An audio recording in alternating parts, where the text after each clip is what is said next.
Jesús, que lo rodeaba mucha gente, dio orden de cruzar a la otra orilla.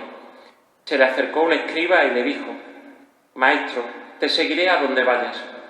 Jesús le respondió: «Las zorras tienen madrigueras y los pájaros nidos, pero el Hijo del Hombre no tiene dónde reclinar la cabeza». Otro, que era de los discípulos, le dijo: «Señor, déjame ir primero a enterrar a mi Padre».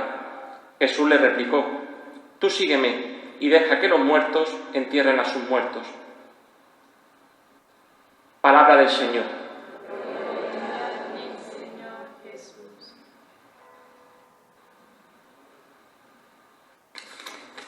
El Evangelio que hemos proclamado hoy seguramente le sonará mucho al de este fin de semana. Nos habla también, pues, de unas personas que se acercan a Jesús con inquietudes de querer seguirlo. Vemos como estas dos personas, el Evangelio no nos deja claro si realmente acaban siguiendo al Señor o directamente se van por otro lado. Pero sí vemos cómo parece ser como que existe en ellos una frustración o unos apegos que frustran esos buenos deseos que tienen de seguir al Señor. Si hemos escuchado, ¿no?, el primero, pues Jesús le advierte que no tendrá dónde reclinar la cabeza aquel que sigue al Señor. Y el segundo, él le pide, pues, que le deje enterrar a su padre. Sin embargo, Jesús le dice que le siga y que se olvide de los que están muertos. Esto lo que nos viene a referir es la radicalidad que exige ese seguimiento a Jesús. Cuando hablo del seguimiento a Jesús no me refiero solamente, pues, a los consagrados o a los que hemos recibido el orden sacerdotal o a las religiosas, sino todos los que estamos aquí y todos los que están fuera de aquí también tienen esa llamada del Señor para su seguimiento. Lo que pasa es que cada uno, pues, destinado de una forma diferente. Y ese seguimiento implica una radicalidad en el mismo. No vale seguir a Jesús con un casi todo, sino que Jesús implica ese todo o ese nada, ¿no? Vemos como esta radicalidad implica un factor muy importante a tener en cuenta, que es el tiempo. El tiempo va pasando, los segundos, los minutos, los días, los años, y muchas veces planteamos ese seguimiento a Jesús buscando un punto de inflexión para hacerlo, o también postergándolo, ¿no?, a que llegue un momento más oportuno. Y sin embargo, las cosas de Dios no esperan. Ustedes acuérdense cuando Jesús mandó a los discípulos a predicar y a anunciar el reino de Dios, como les dijo, no entretenerse por el camino, ir directamente a enseñar y a anunciar el reino de Dios y mi palabra. Cuando Jesús le dice a este primero de ellos que aquel que le siga, ¿no?, aquel que siga su voluntad, probablemente no tenga dónde reclinar su cabeza, eso nos puede sugerir un poco de miedo, ¿no?, el no tener dónde poder reclinar nuestra cabeza, dónde poder resguarecernos, ¿no? Y la respuesta a esa es muy sencilla. El sitio donde tenemos nosotros para resguarecer nuestra cabeza es el mismo Cristo, de la misma forma que lo hizo San Juan en la última cena. Estando con Cristo no tenemos nada que temer y siempre tendremos un lugar en su casa, que es la casa de Dios, para poder estar y estar seguros con la confianza de que le tenemos cerca. Muchas veces pensamos y acudimos a la Iglesia pensando que Cristo nos va a quitar nuestras dificultades y nuestros problemas, ¿no? No sé qué santo era, pero el que decía que el que huya de una cruz le espera otra más grande, ¿no? Todos tenemos una cruz propia, ¿no? Puede ser un problema de salud, un problema económico, un problema familiar, y no podemos venir a la Iglesia o buscando solamente al Señor en busca de que nos quite esa cruz o esa dificultad. Cristo no ha venido aquí a quitarnos nuestras cruces, sino que ha venido a darle sentido, a darle un sentido de salvación y de redención. Por lo tanto, muchas veces cuando en medio de esa dificultad o de esa penumbra o tiniebla en la que podemos encontrarnos nos preguntamos ¿dónde está Dios?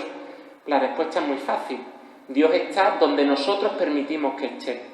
Él estará con nosotros en la medida de que desde nuestra libertad nosotros les demos sitio.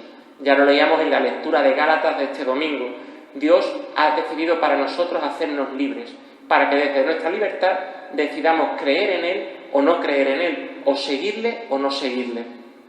Esa radicalidad implica miedo y es algo normal. Muchas veces tenemos que tener conciencia, ¿no?, de que para que se abra el paracaídas primero hay que lanzarse al vacío. Tenemos que tener una confianza en Dios plena para saber que Él va a abrir ese paracaídas y va a estar a nuestro lado.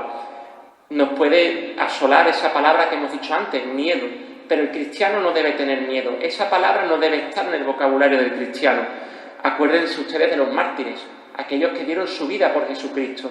No tenían miedo porque sabían que Cristo estaba de su lado y que les esperaba pues esa vida eterna a la que aspiramos todos. Nos puede asolar también la añoranza, ¿no? El pensar que en tiempos pasados estuvimos mejor o que bien estábamos cuando estaba fulanito o menganito. No sirve mirar atrás. Cristo nos invita con su propio ejemplo a coger nuestra cruz y seguir adelante hacia el Calvario. Él no miró atrás, sabía que aunque le esperaba ese Calvario, detrás de ese Calvario estaba el Padre y que vendría la resurrección posterior a la que nosotros nos tenemos que acoger también. Aparte del miedo, nos puede acoger también el cansancio. Muchas veces el pensar si nuestras cosas, las cosas cotidianas que hacemos en nuestro día a día, sirven para algo. Y yo les digo que claro que sirven. Nuestra labor es sembrar. Ya los frutos probablemente pues, no los recogeremos nosotros, o los recogerán otras personas, o ni siquiera nosotros estaremos aquí para verlo. Pero ustedes acuérdense de cómo Jesús en esa vida pública no paró de sembrar esos 3 años. Y sin embargo lo que recogió, en apariencia, fue soledad y muerte. Nosotros no podemos pensar en que ese cansancio nos asole, ¿no? Y que piense que no tiene sentido aquello que hacemos nosotros por el reino. Y también nos puede asolar la eficacia, una cosa que hoy en día está muy de moda, ¿no? Si no eres eficaz, si no eres útil, parece que no sirves, ¿no? Esa eficacia está muy relacionada con el ego, el querer ser como esos apóstoles, ¿no? Que tiraban una red al mar y querían recoger la red llena de peces al instante. Los frutos no dependen de nosotros, dependen del Señor. Por lo tanto, tenemos que ser conscientes de que no somos imprescindibles, que siempre habrá alguien que vendrá después que probablemente recoja nuestros frutos o que lo haga 1000 veces mejor que nosotros. Y por tanto, tampoco nos puede asolar esa desilusión, la desilusión de a lo mejor no haber hecho aquello que nosotros teníamos en mente. Nuestros planes son diferentes a los de Dios y por tanto no tenemos que enfrascarnos en simplemente pues querer hacer nuestra voluntad, sino mirar más allá y hacer esa voluntad que tiene el Señor prevista para nosotros. En este trilo de San Pedro, en el primer día, pues nos fijamos un poco, ¿no? En esa figura de Pedro. Pedro, cuando fue llamado por el Señor, no lo dudó un instante, se fue directamente a seguirle. Después todos sabemos que metió la pata, igual que la metemos nosotros todos. Pero él supo ver esa misericordia que le esperaba de Dios. Ustedes compárenlo, por ejemplo, con Judas. Pedro negó al Señor y Judas traicionó al Señor. Los dos acabaron de una forma muy diferente. La diferencia es muy explícita. La diferencia es que San Pedro, se acogió al perdón de Dios y a la misericordia de Dios y pudo reiniciar de nuevo. No se enfrascó en haber metido la pata, en haberse regodeado, ¿no? En ese egocentrismo, ¿no? de haber traicionado al Señor como hizo Judas. Él recibió esa misericordia, recibió ese perdón del Señor, supo ver esa mirada acogedora que le impartía el Señor y eso le hizo pues volver a reiniciar de nuevo esa relación con Cristo y convertirse pues en el portador de las llaves de la Iglesia.